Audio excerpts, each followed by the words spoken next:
tidak pernah bersyukur dengan apa yang diberikan oleh Allah, akan timbul keluhan-keluhan seperti itu. Jadi oleh sebab itu, di kesempatan singkat subuh ini kembali kami mengingatkan, tingkatkanlah rasa syukur kepada Allah Subhanahu wa ta'ala. Niscaya seluruh keluhan kita akan diangkat oleh Allah. Kemudian rasa syukur itu tidak akan sempurna, tidak akan lengkap rasa syukur apabila tidak disertai dengan sholawat kepada Rasulullah. Untuk apa kita bersholawat kepada Nabi? Tidak lain tidak bukan tujuannya supaya kita dapatkan syafaat dan pertolongan Rasulullah. Sebab dengan syafaat dan pertolongan itu hidup kita pasti nyaman, tidak pernah susah, tidak pernah gelisah, dan pasti kita tidak pernah keluh kesah. Wabil khusus dengan sholawat kita akan dikumpulkan bersama Nabi di dalam surganya Allah. Amin ya rabbal alamin. Hadirin sekalian yang berbahagia, penyampaian kali ini kepingin kami mengulang apa yang selalu disampaikan oleh para ulama, bahwasanya manusia itu banyak yang lalai. Disebutkan di dalam Al-Quran suratul Kahfi ayat 28, Allah berfirman, wala tuti' man aghfalna qalbahu an dzikrina wattaba'a hawahu wa kana amruhu furudha. Allah katakan, janganlah engkau mengikuti orang-orang yang hatinya telah kami lalaikan dari mengingat kami, kata Allah, serta menuruti hawa nafsunya dan adalah keadaannya melewati batas. Di kehidupan sekarang ini, di masa-masa sulit seperti saat ini, jangan pernah kita mengikuti orang-orang yang sudah dilalaikan oleh Allah hatinya. Dan jangan sampai kita terikut, terpengaruh, terprovokasi oleh orang-orang yang selalu menuruti hawa nafsu.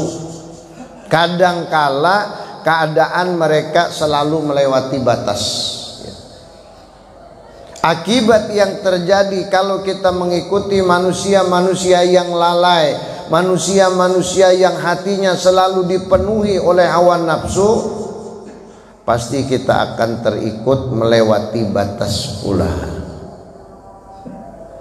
Nah, yang perlu kita pahami, perlu kita mengerti, perlu kita sadari apa sih yang dimaksud dengan lalai itu.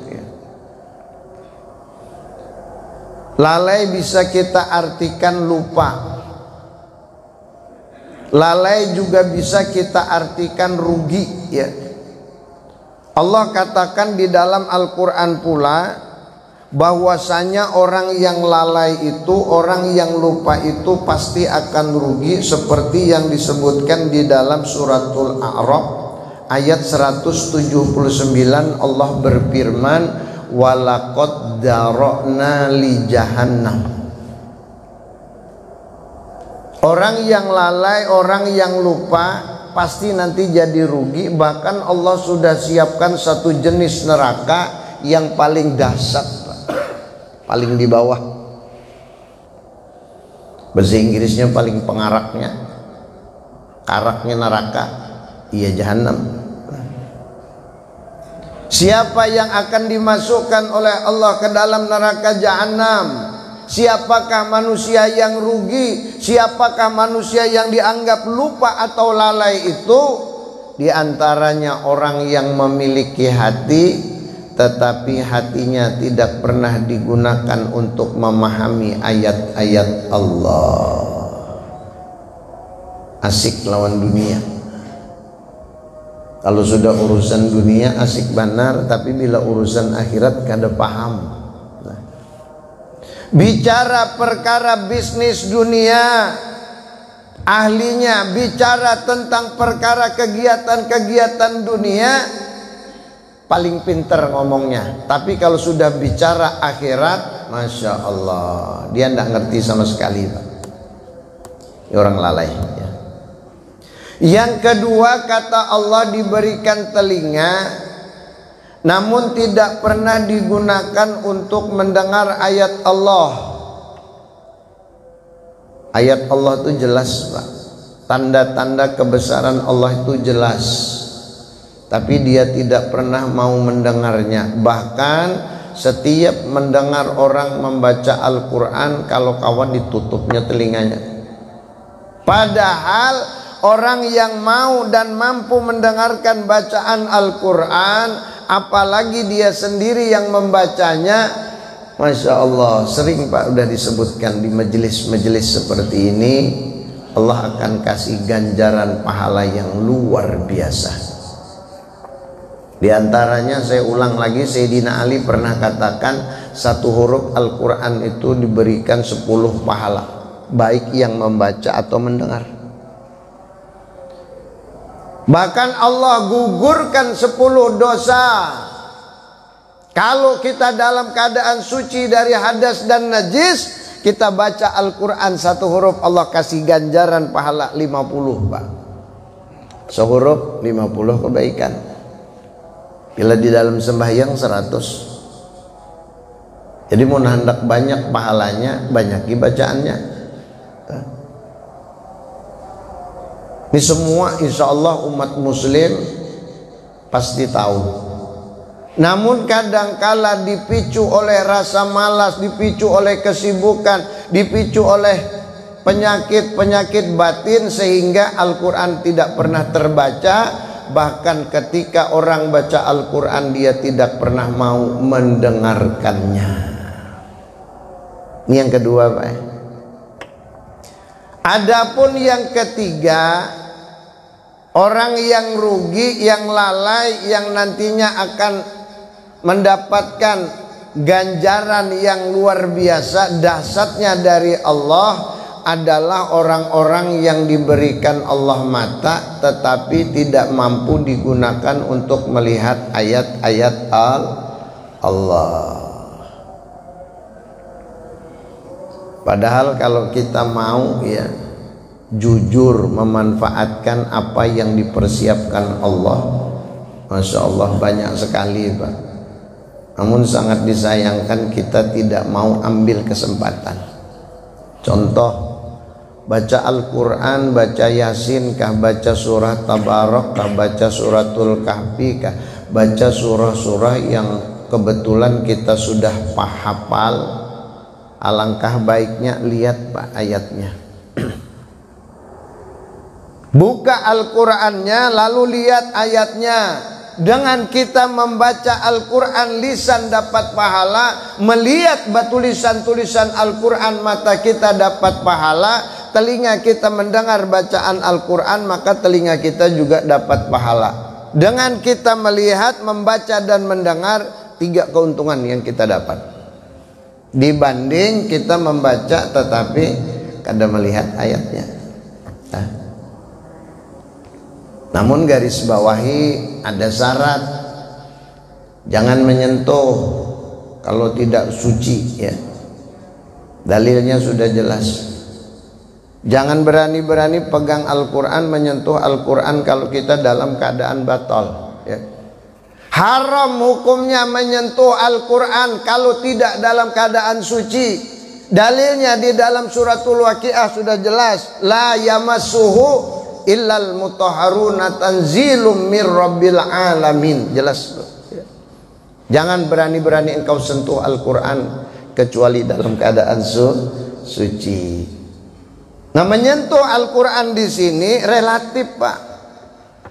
Udah jelas kalau Al-Quran ada tulisan-tulisan Al-Quran jangan pernah disentuh kalau kita dalam keadaan batal, kecuali dalam keadaan darurat. Kita melihat ada Al-Quran di bawah, mau tidak mau kita dalam kondisi batal, segera ambil taruh ke atas.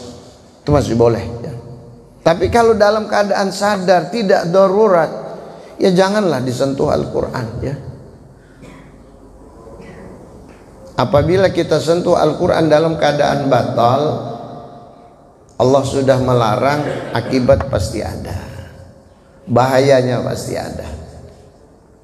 Hadirin sekalian yang berbahagia, berbicara tentang perkara lalai di dalam kitab Nasaihud Diniyah disebutkan di halaman 34, yang termasuk lalai itu pertama seseorang yang membaca atau mendengar Al-Quran namun tidak merenungkan maupun memahami makna yang terkandung di dalamnya. Satu, Pak ya.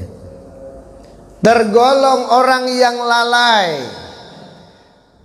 Musannif pengarang kitab mengatakan tergolong orang yang lalai, orang yang rugi.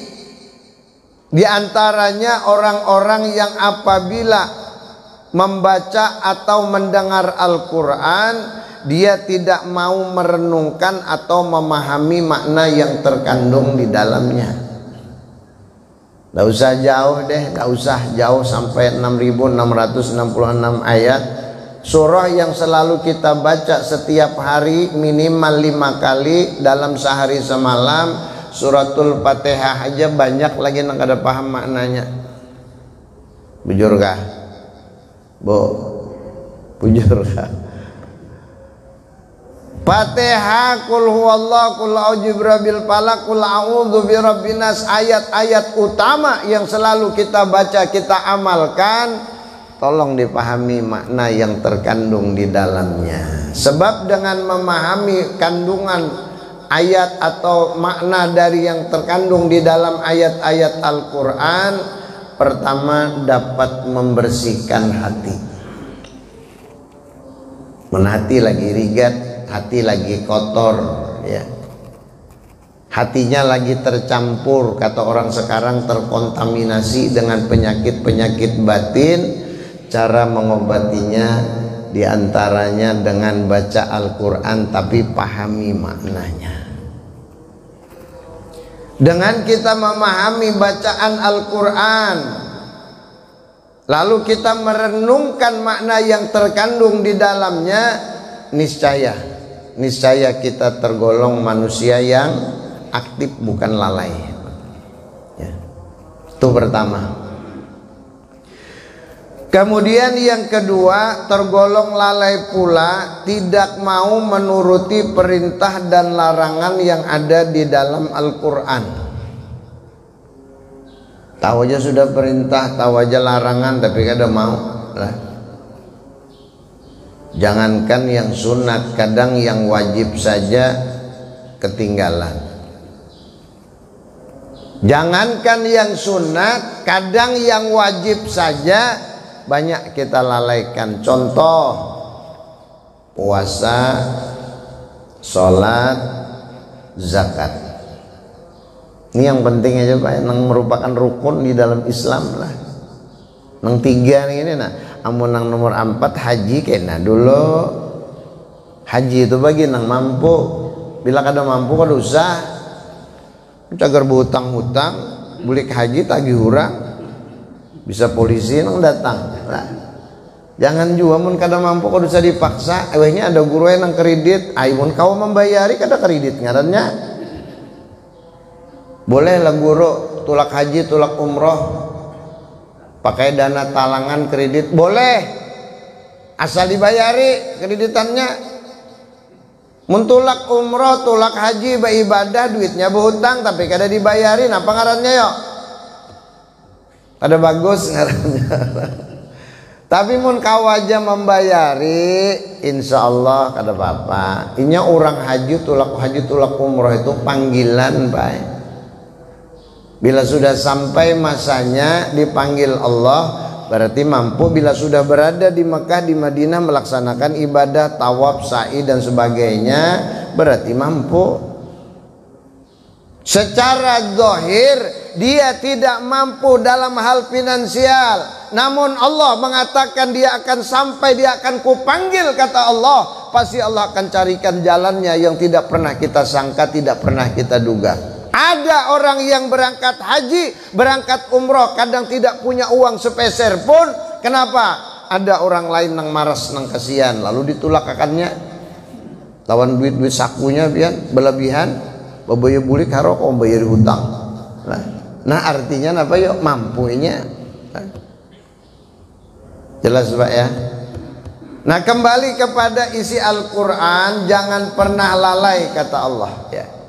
Orang lalai di sini sekali lagi, pertama setiap mendengar atau membaca Al-Quran tidak mampu merenungkan dan memahami makna yang terkandung di dalamnya. Itu pertama. Yang kedua, tidak mau menuruti perintah dan larangan yang ada di dalam Al-Quran ya. Ada satu perintah yang sering benar disampaikan oleh para mubalik, ulun ulang lagi lah. Fa idza qudiyatis salatu fantashiru fil ardi wabtaghu min fadlillah. Ujar guru ulun, amarnya tuh lil wujub lah. Meskipun di dalam kitab sebagian mengatakan amarnya lin nadab, sunat, tapi jar guru ulun jadi akan wajib lah. Fa idza qudiyatis salatu fantashiru fil ardi wabtagu min fadlillah. Ini perintah Pak. Maksudnya apa? Kata Allah, kalau kamu sudah selesai sholat, jika seandainya engkau selesai sudah sholat, silakan bertebaran di muka bumi, ambil kata Allah apa yang sudah kusiapkan. Berbagai macam kelebihan, berbagai macam manfaat, berbagai macam fasilitas yang sudah disiapkan oleh Allah. Wabtagu, ambil kata Allah. Jara guru ambil kadanya cari bang, mencari kelawasan Yusidin lah. Ambil, sudah disiapkan Allah lah. Cuman syaratnya tuntung dulu sembahyang dulu. Nah jadi kalau seandainya kita mengambil apa yang disiapkan oleh Allah tetapi kita belum sembahyang, salah tuh keliru ya. Keliru ya. Contohnya bertuntung sembahyang subuh nih. Kalau sudah selesai sholat, silakan bertebaran di muka bumi, silakan lakukan aktivitas, silakan kalian bisnis, silakan kalian lakukan apapun, karena pekerjaan kita sudah selesai. Allah akan persiapkan semuanya, tidak ada yang terlewat. Cuman syaratnya sebuting sembahyang dulu. Hendak lari pagi kah? Sembahyang dulu aja rumah irama. Itu Allah. Hendak lari pagi, hendak olahraga, sembahyang dulu. Tuntung sembahyang, ayo buka-buka situ biar lah. Yang penting dijaga, adab aja dijaga. Jangan maulah orang mencagat mata, jangan. Mencagat telinga tuh lain pulang, ini cagat mata. Tebenceleng mata orang melihat napa yo? Ya Allah, bentol-bentolnya kelihatan. Nah, dijaga, kasihan yang melihat. Ayo sih olahraga silakan supaya sehat, namun dijaga. Kita ini punya batasan Pak. Kita punya batasan Bu, kasihan ya yang melihat, kasihan ya. Yang melihat berdosa, nang menampayakan berdosa juga. Ayo situ olahraga tapi pakaian nang bagus, dijaga adab. Ini kada olahraga diandak di muka masjid, hapus semliur lah. Garis bawahnya biar kalau ulun pribadi lah kada setuju baik. Kada setuju kalau ulun pribadi, terserah nang lain silahkan. Siapakah orangnya, kedudukannya apakah? Ya. Banyaknya tanah lapang, banyak tanah-tanah yang kosong, tempat-tempat yang sesuai untuk olahraga, apalagi kadangkala pakaiannya sembrono, jangan di muka masjid. Apalagi di dalam masjid, di pelatar masjid, Masya Allah. Nah, sarah anak sarik situ. Membujur kayak apa ya? Kayak ada wadah lain lagi. tuh di lapas Segiri sana atau di sana di Sempaja sana, ayo situ hendak berapa banyak usianya muat aja. Kalau urusan kita dakwah, ayo di masjid. Urusan yang cagar bebuka aurat, jangan terlalu. Kalau Allah Ta'ala murka, ya. Kalau Allah marah.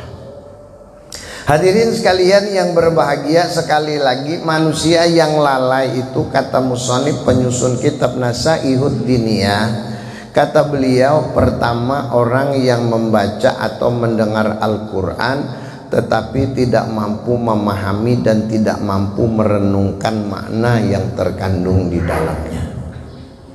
Dan yang kedua, mereka tidak mau menuruti perintah dan larangan yang ada di dalamnya. Kemudian yang ketiga, mereka tidak mau menggubris, memperhatikan nasihat-nasihat dan peringatan-peringatan yang ada di dalamnya. Seperti tadi yang saya sebutkan, kalau kita mau jujur Pak, kita perhatikan, insya Allah, yakin Pak deh ya. Tuntung dulu sembahyang hanya berusaha. Pagi bangun tidur ya, lakukan dulu sesuatu yang diperintahkan dan dicontohkan oleh Rasulullah.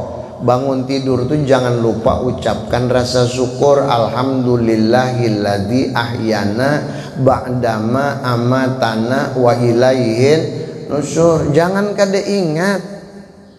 Bahkan jer guru ulun tambahi la ilaha illallah wahdahu la syarikalah lahul mulku wa lahul hamdu yuhyi wa yumitu wa huwa ala kulli syai'in qadir. Tambahi lagi jisidin.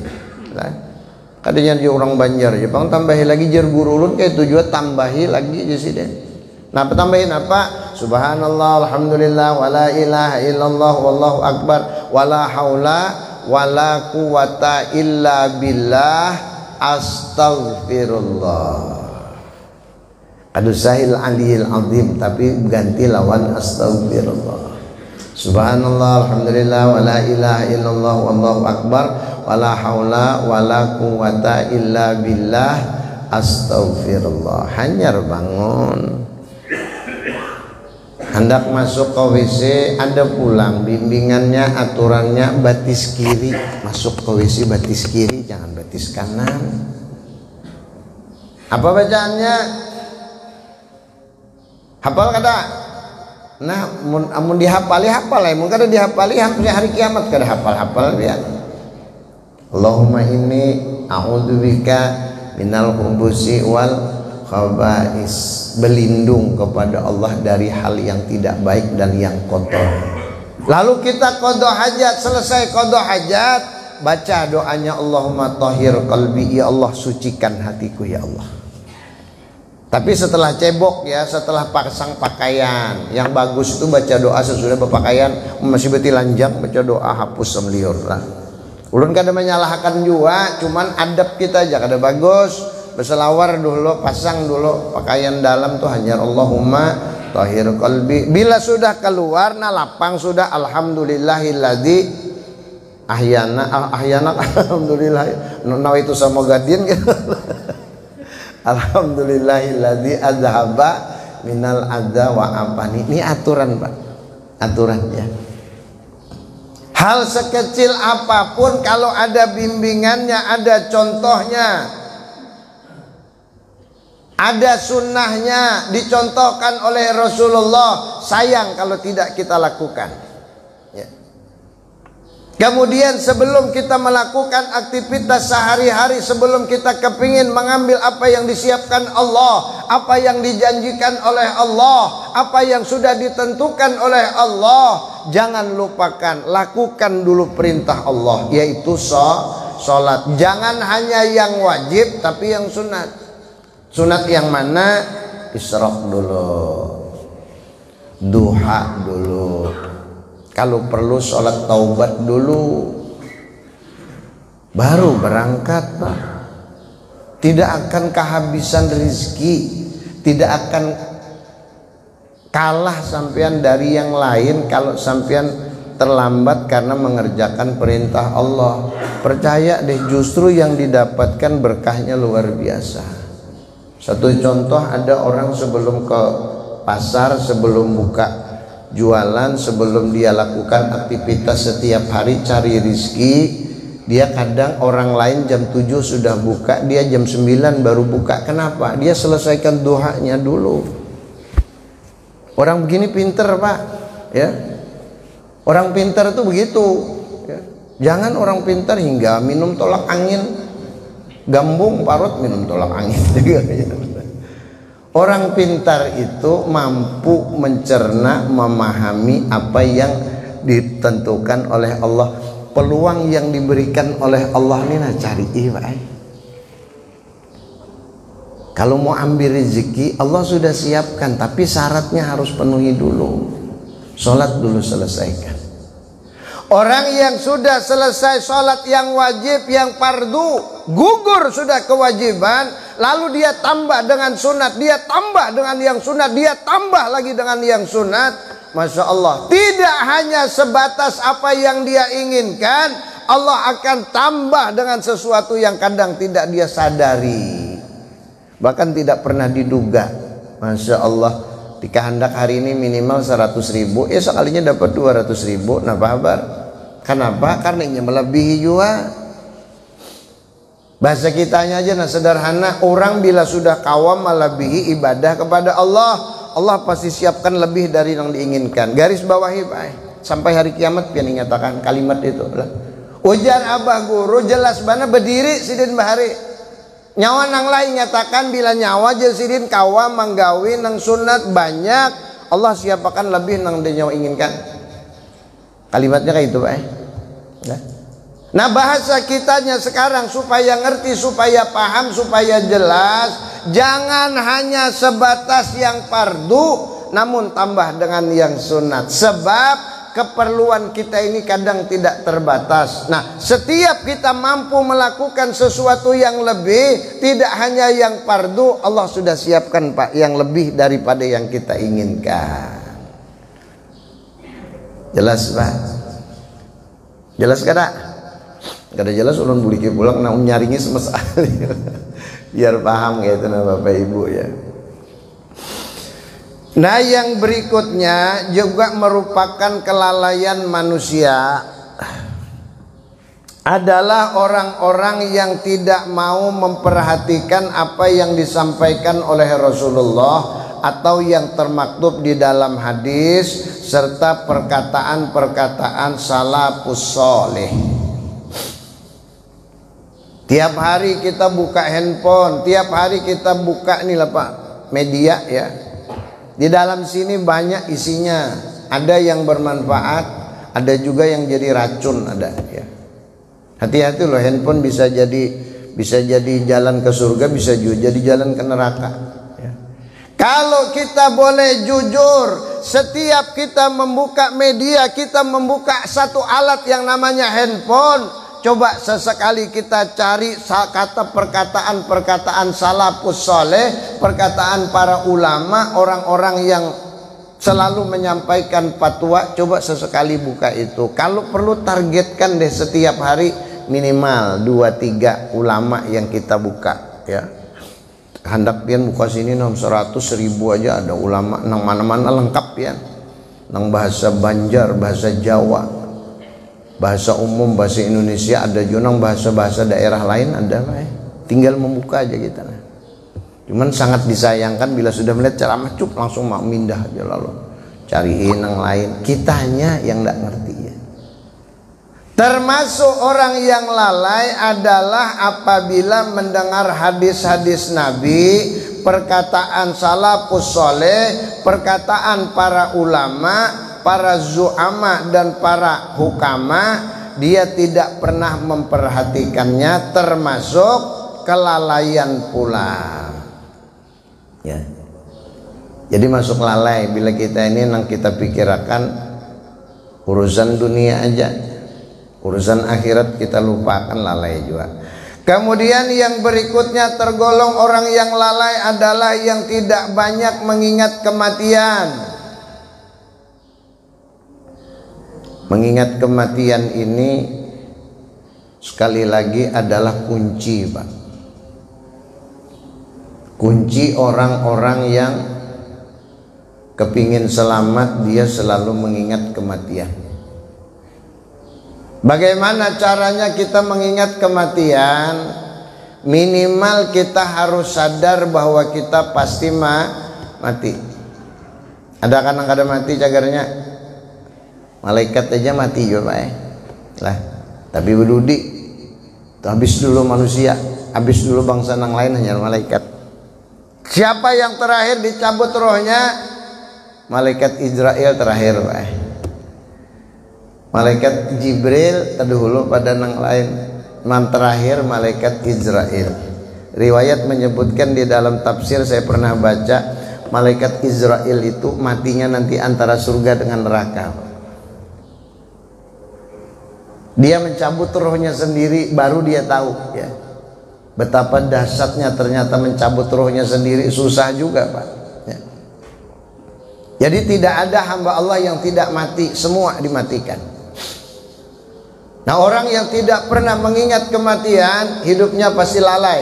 Orang yang tidak pernah ingat tentang kematian kadang berbuat seenaknya. Orang kalau sudah tidak ingat mati sering berbuat jahat, bahkan berbuat maksiat, berbuat durhaka dan sebagainya, disebabkan karena tidak ingat mati. Contoh sederhana, tanya apa orang tuh yang di penjara ya. Orang tuh masuk penjara karena tidak ingat mati Pak. Kalau seandainya dia ingat mati, tidak mungkin dia masuk penjara ya. Orang yang suka nyekek botol, yang suka minum minuman keras, itu tidak ingat mati Pak. Apapun perbuatan maksiat, perbuatan durhaka kepada Allah, apapun nama dan bentuknya, dilakukan oleh umat Nabi Muhammad gara-gara dia tidak ingat mati. Kalau dia ingat mati, tidak mungkin dia lakukan ya. Sebab di dalam kematian itu ada pertanggungjawaban. Daknya sudah mengangkat botol, membuka sudah botol minuman. Aku mati kena kayak apa nah? Busia imbah meminum nih nah mati lah. Sudah kalau pernah disampaikan, pernah kapian mendengar bahayanya orang yang minum minuman keras lalu meninggal? Pernahkah? Belum buliki lagi lah supaya jelas nah, dengarkan baik-baik. Mudahan lewat nih nah streaming, lewat pengeras suara, mudahan mendengar. Nangka tujuhnya kek botol nih lah. Di dalam Sahih Bukhari, nomornya ulun kedingat lah, tapi jelas hadisnya sahih. Bahasa kitanya, orang yang meninggal dunia disebabkan karena minuman keras. Apakah dia setelah meminum lalu meninggal, atau hari ini dia minum lalu besok meninggal, atau hari ini dia meninggal meminum 2 hari, 3 hari, 4 hari, maksimal 7 hari setelah meminum minuman keras lalu dia meninggal dunia. Garis bawahi 4 yang diharamkan oleh Allah. 4 yang diharamkan. Pertama, memandii haram hukumnya. Yang kedua, mengkapaninya, membungkusnya lawan kain kapan, haram hukumnya. Yang ketiga, mensolatkannya haram. Yang keempat, menguburakan haram juga. Jar abah guru, jakanya kawa bila ada orang mati gara-gara minuman keras, timbai ke banyuran saking kerasnya pian larangan Rasulullah. Tugin gak ada takutan aja nya. Masih aja juga. Kalau pangkawam ampir, kawa kan apa? Nafsu pak terlalu gana. Nya kadingat dimati itu pian. Amun sudah kerasnya kayak itu nah Rasulullah mengatakan haram memandii pak. Cuman kita ini di negara kita ini aja ada aturan, ada nangaran hak asasi ada. Coba jakanya kadang itu timbai ke banyuran, nah sudah kayak kambing mati timbai ke banyu. Nah, haram hukumnya memandii pak. Ujar Rasulullah itu ya. Kenapa? Gara-gara minuman keras banyak manusia yang melakukan perbuatan maksiat tanpa kontrol. Banyak orang yang melakukan perbuatan durhaka kepada Allah disebabkan karena minuman keras ya. Jadi jangannya kawa itu sudahlah, ampihan sudah. Nang mana nang ketujuh, ayo sadang mumpung masih sehat, masih kawa ampihi. Masa kada kawa ampihi? Alih guru sudah kecanduan, candunya nang kayak apa kamu dasar besar niat bampi pian ampe kalau sejauh contohnya berokok tuh nah. Dasar niat anak ampe hai, tapi mun nggak ada niat anak ampe, be melihat orang beliuran iya pula. Buktinya bulan puasa nyamannya, bulan puasa tuh kau aja ada berokok, imbahnya sudah tuntung bulan puasa jangan lagi berokok, jakannya adalah ampe itu. Sakit kepala guru aja bilang ada berokok, coba nang ada berokok, maka ada sakit kepala. Cuma karena kebiasaan aja, termasuk tadi minuman keras. Nah jadi kalau sudah disampaikan seperti ini, terserah aja lah ya. Yang penting kami berkewajiban menyampaikan. Sudah disampaikan dalilnya sudah, Qurannya sudah, hadisnya sudah. Mun masih juga kada sadar, nah terserah ya sudah. Nya kada kawa pak kita nang merubah, kada kawa jerabah guru naklah ingatakan bila nyawa kena menyampaikan sesuatu, jangan nyawa berpikiran nyawa nang merubah. Ada boleh, bukan kita yang merubah, Allah Ta'ala yang merubah.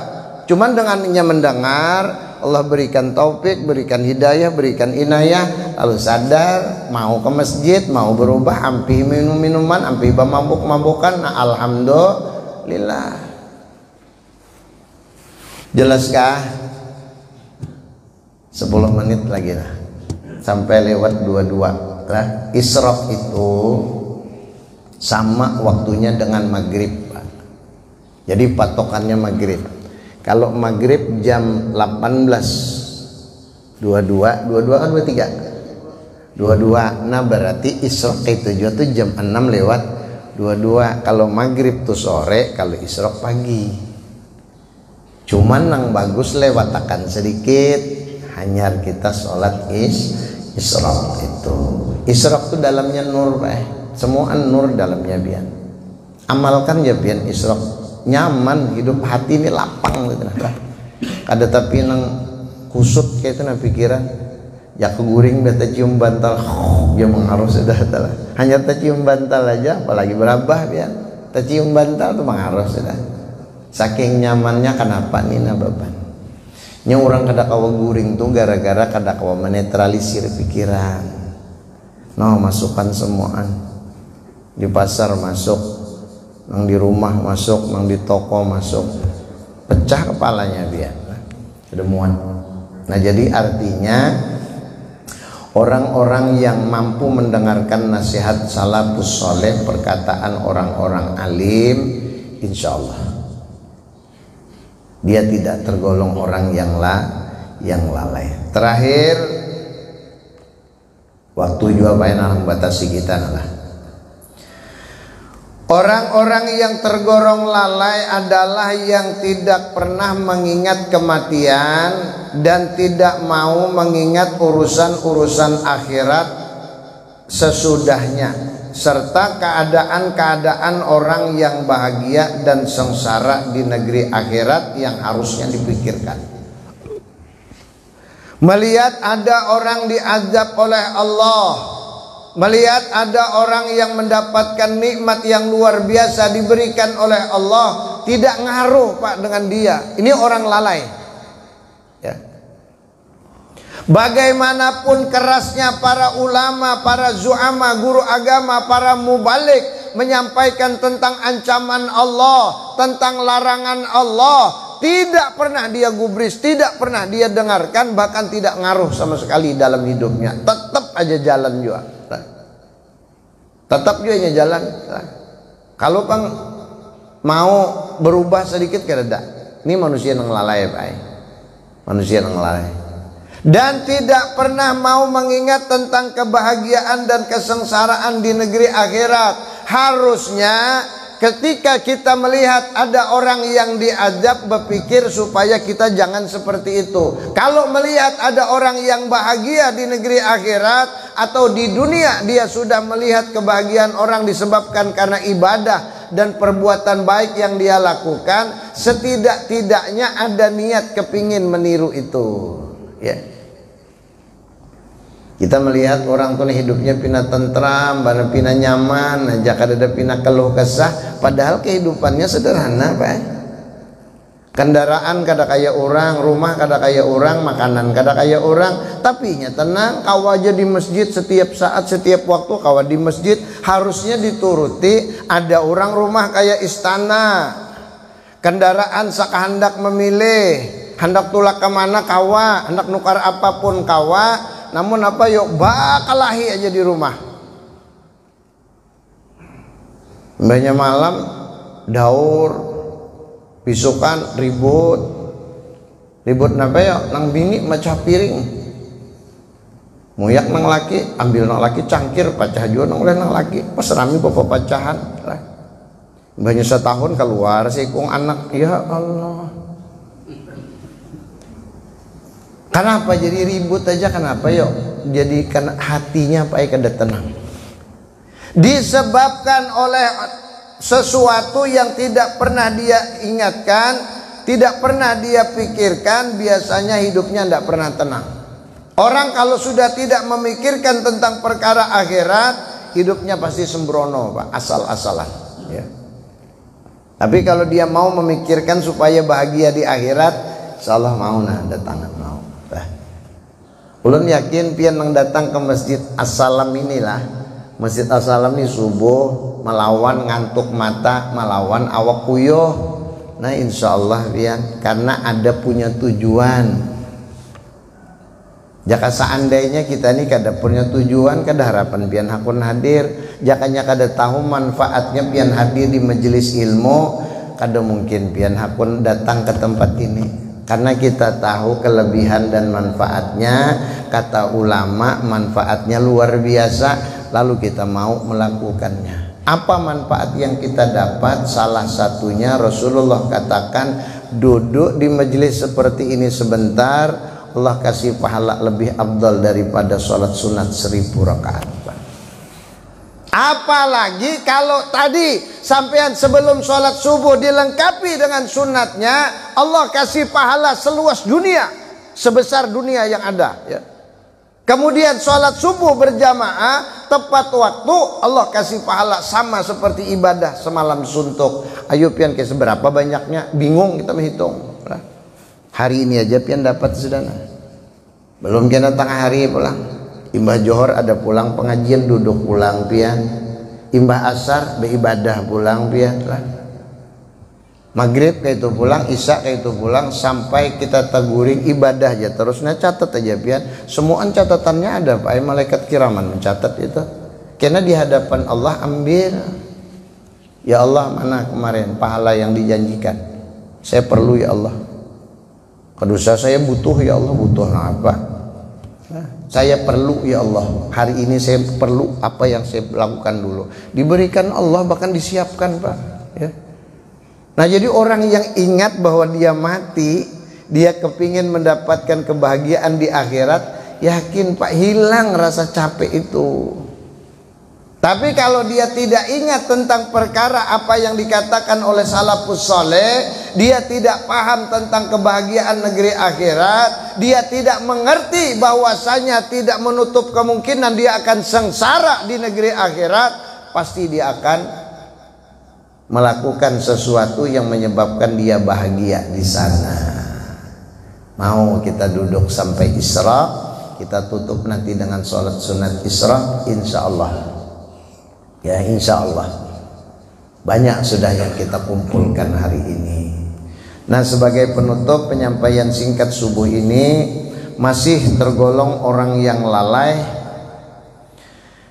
adalah orang-orang yang lupa dengan janji yang telah diikrarkannya kepada Allah Subhanahu wa ta'ala.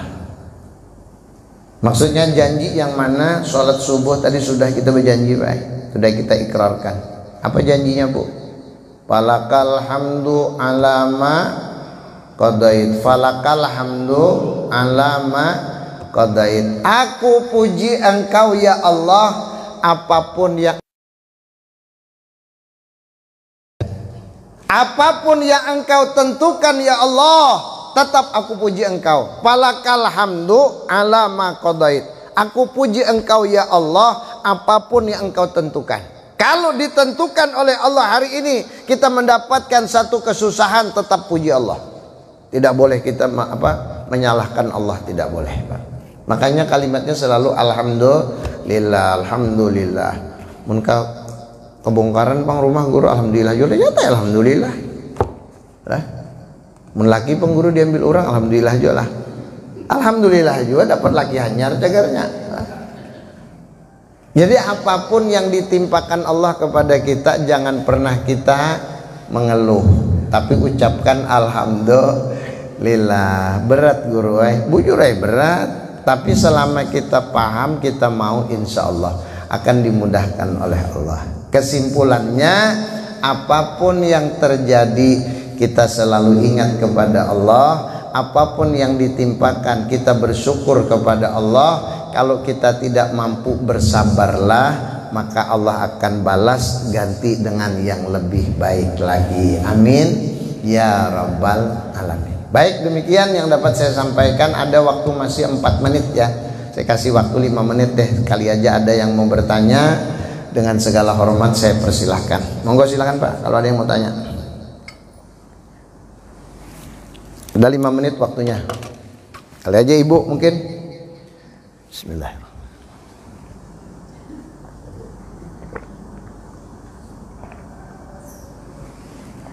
Alhamdulillah. Adakah? Ada dah. Amun kada ada tuh 2 antaranya pian. Bilanya kada paham, mana bisa kada paham sama sekali. Ulun berharap mudah-mudahan semuaan kita paham, mudah-mudahan mengerti, meskipun tidak semuanya, sedikit pun nang nyangkut alhamdulillah. Lalu kita niat mengamalkan. Setiap kita mengamalkan apa yang kita pahami, insya Allah kita diberikan pahala. Wabil khusus ulun dapat juga pahalanya. Alhamdulillah. Yuk kita tutup dengan doa. Semoga pertemuan kita mendatangkan rahmat Allah. Mudah-mudahan kehadiran kita diberkahi oleh Allah. Mudah-mudahan pengajian seperti ini selalu mendapatkan ridha Allah, dan dengan ridhonya semoga kita semua diselamatkan oleh Allah. Seluruh keluarga kita mudah-mudahan dijaga oleh Allah. Kampung kita diselamatkan oleh Allah. Dan yang paling penting, dengan kita hadir ke majelis seperti ini, nantinya kita dikumpulkan bersama Nabi di dalam surganya Allah. Amin ya rabbal alamin. Bisirin Nabi wa alin Nabi wa bisiril Fatihah. Bismillahirrahmanirrahim. Alhamdulillahirabbil alamin arrahmanirrahim maliki yaumiddin. Iyyaka na'budu wa iyyaka nasta'in. Ihdinas siratal mustaqim, siratal ladzina an'amta 'alaihim ghairil maghdubi 'alaihim waladdallin. Amin ya rabbal alamin. Bismillahirrahmanirrahim. Alhamdulillahirabbil alamin. Allahumma shalli wa sallim wa barik ala sayyidina Muhammad wa ala alihi wa ashabihi ajma'in. Allahumma hdina min indika wa afid alaina min fadlika wa ansur alaina min rahmatika wa anzil alaina ya Allah. وأنزل علينا يا الله من بركاتك يا أرحم الراحمين. اللهم ربنا زدنا علما ووسعنا أرزاقنا وبارك لنا فيما رزقتنا واجعلنا يا الله من عبادك الصالحين واجعلنا يا الله من عبادك الراشدين برحمتك يا أرحم الراحمين. وصلى الله على سيدنا محمد وعلى آله وأصحابه أجمعين بفضل سبحان ربك رب العزة عما يصفون وسلام على المرسلين والحمد لله رب العالمين. تقبل الله منكم. Hadirin sekalian yang berbahagia, dengan berakhir doa berakhir pula yang dapat disampaikan. Sekali lagi mudah-mudahan bermanfaat. Namun jika terdapat hal yang kurang berkenan, saya pribadi minta ampun, minta maaf. Dan apapun yang diberikan saya minta ridho, minta halal. Wabil khusus kepada panitia, kepercayaan yang diberikan semoga dibalas Allah dengan pahala yang berlipat ganda. Akhirul kalam, billahi taufik wal hidayah. Assalamualaikum warahmatullahi wabarakatuh. Allahumma shalli ala Muhammad.